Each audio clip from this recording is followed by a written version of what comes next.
Isn't that fun? I thought we'd do round two, okay? Why not? Let's do round two. We're going to do a quick summary of what we miss and continue, okay? After the break. This is a live show. These things happen, baby.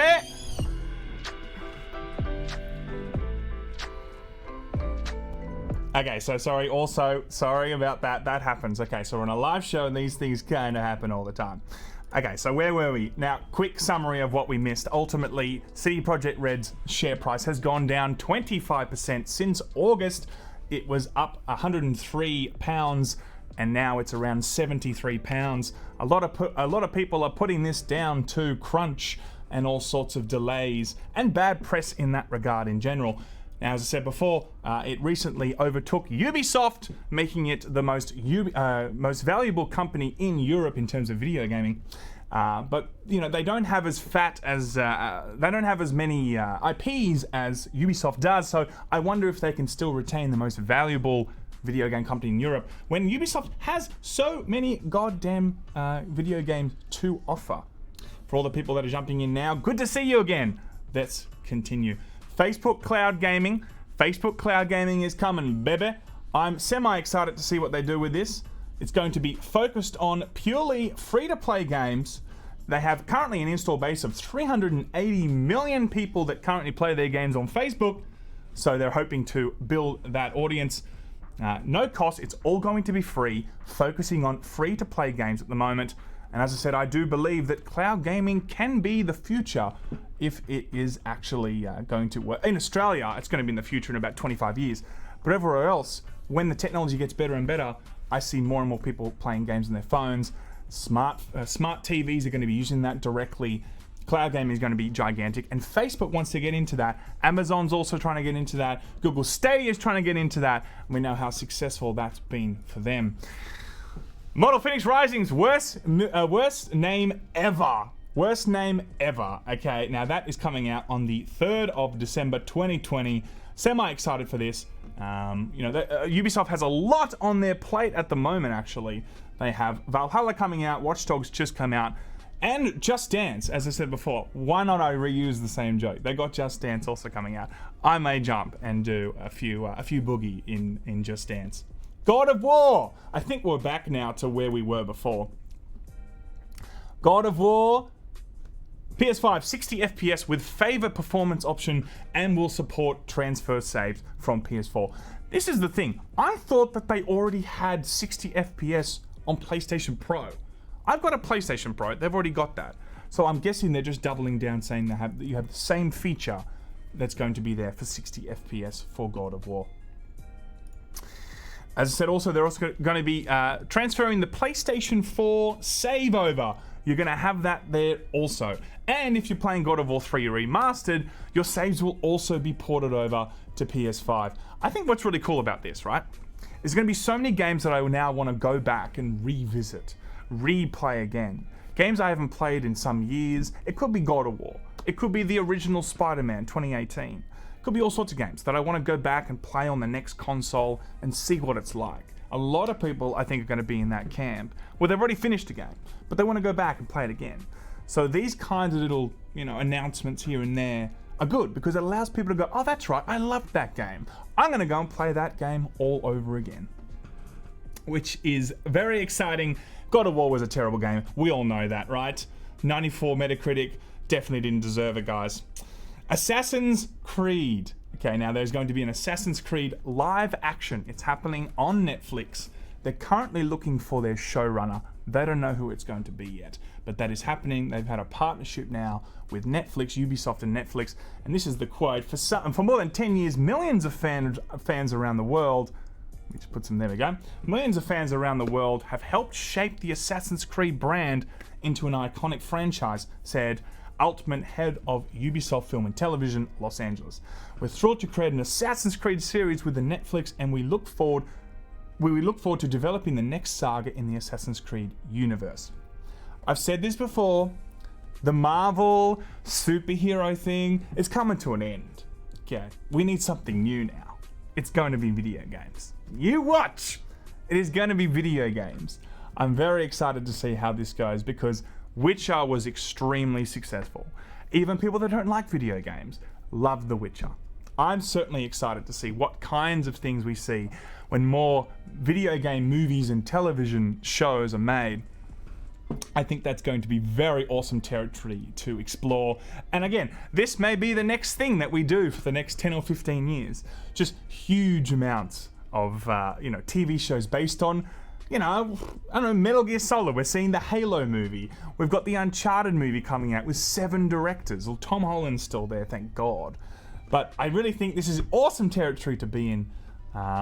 It really depends on, I think if there's a few successes, which has been a success, if there's another TV show within the video game realm that's a success, I'm sure all of the publishers and developers will rush in and try and make some money out of making their IP come to life in TV or movies. But we, of course, will have to see.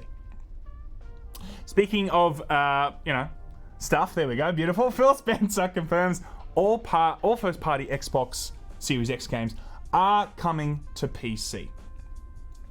Now look, I think this is a bold statement to make. We're ultimately seeing, a new console generation. This is when you expect, hopefully, that all the focus is going to be on the console, not on the games that are going on the console are going to be accessible on other platforms. It's a bold strategy. This is the quote. There is this expectation from customers, like there is now on PC, where people don't really question. There might be some timing things on when certain things may happen, but if we are shipping first-party games, it's coming to PC. If we are shipping a first-party game on PC, it's coming to Steam and our own store. The only real way I think for Xbox to really compete with Sony is to give a bigger offering away from exclusives. They don't have a lot. We know that. It's a bit of a meme. We hope in the future that they have a lot more to offer. They've bought Bethesda. Bethesda, of course, for $7.5 billion freedom dollars. It's a lot. They're investing heavily in exclusives. They bought like 7 studios recently too. They're getting ready for that. But right now, a new console is here and they need to deliver something.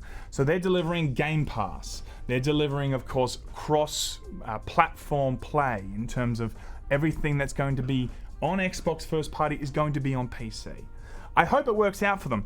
But look, it could just not. It could just make them the most optional console ever. And when you're trying to build an install base at the beginning, it's kind of all about trying to get as many people on Xbox as possible. Not as many people to maybe just play games on PC. But here's the thing. I think Xbox knows that it's the future that matters, not so much right now. The future, I think, will be more streaming. It'll be more cloud-based, in my opinion. It'll be more, what IP do you own, not really what kind of console install base you have. I think that's really where it's going here. So maybe Xbox kind of knows that, and they know it's going to be a subscription base. They're already having tremendous success with Game Pass, and they just want to put their money in the right spots that sets them up for the next 5 to 10 years. That kind of, for me, is where I think this is why they're doing this, because they know that they may not win the next console generation again, but they may win the war in terms of being everywhere and anywhere on mobile devices, on your PC, on your smart TV, everywhere that they can possibly be. And that's a smart strategy. If that works out for them, then PlayStation, with the exclusive they have, would have a little bit of work to do to kind of, catch up with the whole cloud thing that they're not really prevalent in right now. We know they got PlayStation Now or whatever, but we aren't seeing a lot of information on that. But I do believe we will see more of that in the future when PlayStation feels like they need to come to the party for streaming. Speaking of things that are kind of weird, Age of Empires anniversary update adds Battle Royale. Battle Royale. Like, what the hell is going on here? Apparently there's going to be Battle Royale. It's dropping on the 31st of October, or at least they're going to be showing a lot of the game in terms of the Battle Royale on the 31st of October, which was yesterday, no, the day before, so it's already dropped. So ultimately how this works is there's 8 different teams and you have a finite amount of infantry. You need to go into the world and capture posts that allow you then to train more infantry. Now the world also, just like Battle Royale, try and find it. The world itself, just like Battle Royale, will slowly come in and destroy the buildings that you can actually recruit units. So in that regard, that's pretty cool. I think that's a really cool thing. I think Battle Royale, it's brand new, right? All jokes aside, we've seen so much Battle Royale. It's kind of cool to see a genre that I never would have thought work with Battle Royale, and they're giving it a go. If it works, that's kind of cool, right? I mean, I would definitely check that out if it was getting good reviews and good raves. They're actually putting on a competition with some pros to test this out, and the prize pool is $10,000 or whatever. But again, really cool to see that, you know. I think Battle Royale for me is so tired. It's the same style, but with just a few little bits and pieces that are changed, but they all kind of follow the same formula. With this, you're really seeing, I think, a real bold choice to try and put Battle Royale into an RTS. I mean, who knows? Best of luck to them. With that kind of, you know, I don't know. With that kind of balls, I hope they do well. Balls is probably the word. It's probably demonetized now, but there you go. Demon's Souls gameplay trailer 2 released over the weekend too. I know a lot of people are very excited about this. One thing that you may not be excited about, I originally thought ray tracing was going to be part of Demon's Souls. Now, ray tracing has been part of the whole marketing strategy for both consoles, of course. So for a release title to not have ray tracing, that's kind of making a statement to an extent. But look, a lot of hardcore people that love Demon's Souls. I'm not a hardcore person that loves Demon's Souls because I suck at games, okay?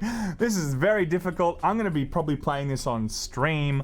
It's going to be terrible. You guys can watch me die over and over again if you wish. But, you know, it's not my game. It's not my jam, fam. But I try.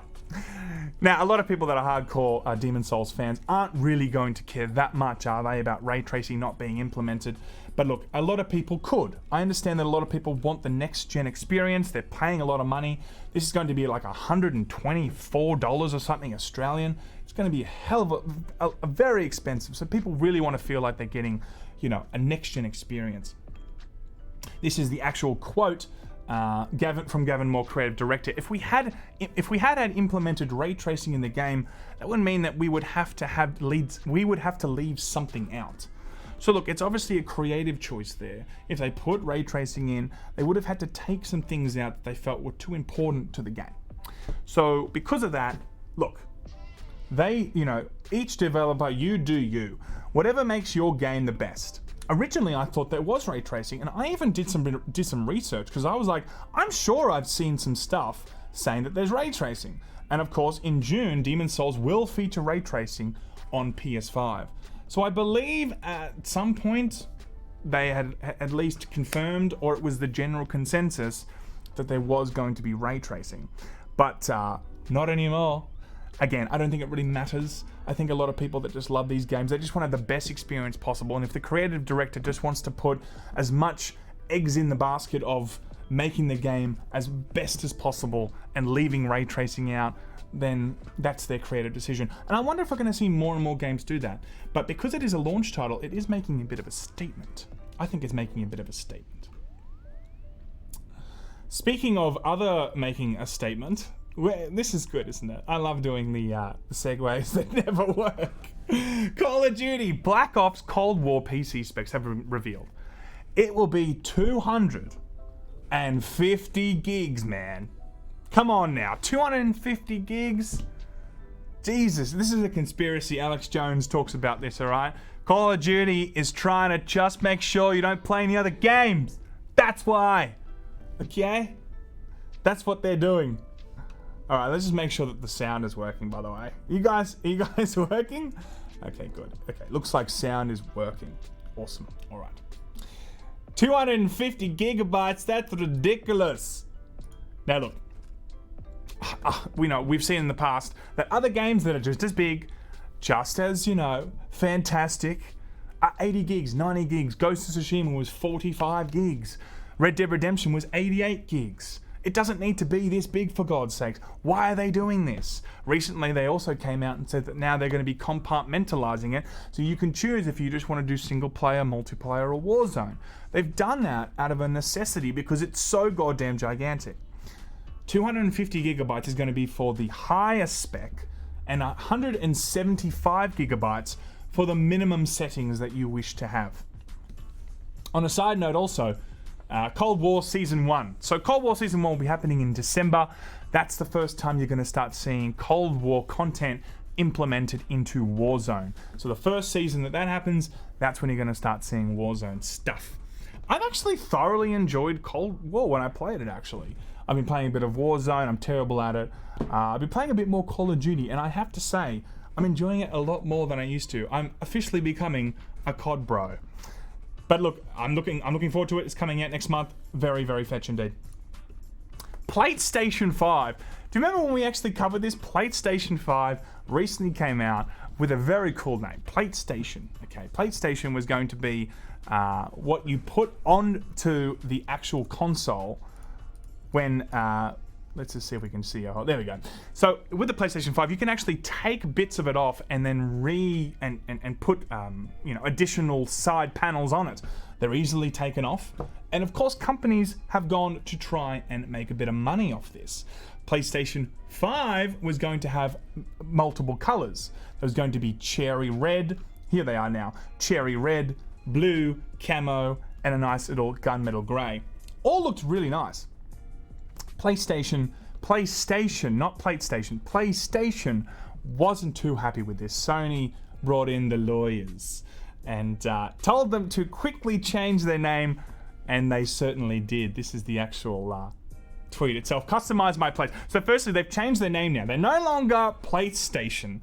They're now called Customize My Plates, and they've changed now to Customize My Plates. As I'm sure some of you will be finding out, due to patent and intellectual property issues, we will be cancelling all orders and processing refunds. We'll work hard over the week to get this done, so please bear with us. Once complete, you'll receive an email. Well, isn't that interesting? I mean, come on, Sony, it's just a name, right? Is it the name? This is the thing, we're not sure. We're not sure if it's the name. We're not sure if it's the actual patent intellectual property, as they said, in terms of the particular faceplates. I don't know if that's also been copyrighted, that other companies cannot just go and make very similar ones that they can sell also. It's not been clear. It would be, look, it would be kind of cool for other third parties, though, to be able to make PlayStation side panels. We can get all sorts of interesting and cool things. But if PlayStation want to make some money, I totally get that. But I highly doubt that if it's not the name, if it's the actual fact that they're able to, that they're trying to monetize these side plates, I highly doubt that that's actually going to stand up. Plenty of third parties are probably going to make, special edition ones, all sorts of types of different side panels that you can actually put on. You know what's really cool before we finish up? Oh, wait. They're doubling down, everybody. They're doubling down on the Xbox with showing a bit of, there's the Monster Energy drink. Okay, now they're really doubling down on the Xbox fridge. Xbox Series X fridge giveaway. It's officially happening. All you gotta do is follow and retweet with the XSX fridge sweeps for a chance to win an Xbox Series S fridge. X fridge. It ends on the 11th of the 4th, 20. I believe it's only in the States. I don't think I can get one if I'm in Australia. Phil, send me one, please. I would like one of those. But look, they're really just doubling down on the marketing. They're happy to have a bit of fun. They're not taking themselves too seriously. I like that. I think that's actually very, very cool. Best of luck to Xbox. We want it to be a good console war. And these kinds of things, of course, work in their favor. They can take a joke. They're happy to make gigantic Xbox fridges. And because of that, everyone's happy. But guys, that is it for today. Thank you all so much for tuning in. I'm so sorry about what happened before, but we got there. We got there. I'll have to actually put the other one now onto unlisted. But guys, I'm gonna be playing some Facebook. I'm gonna be playing some games on Facebook for a couple of hours. I'd love to see you there. All the Facebook people, I will see you there in just a moment. But again, all the people that have tuned in, I hope you had a good time. I'll be back in a day or two with all the news. I hope you feel informed. I hope you know what's going on now in the industry. I kind of do, I guess. I will see you guys next time. Let me now.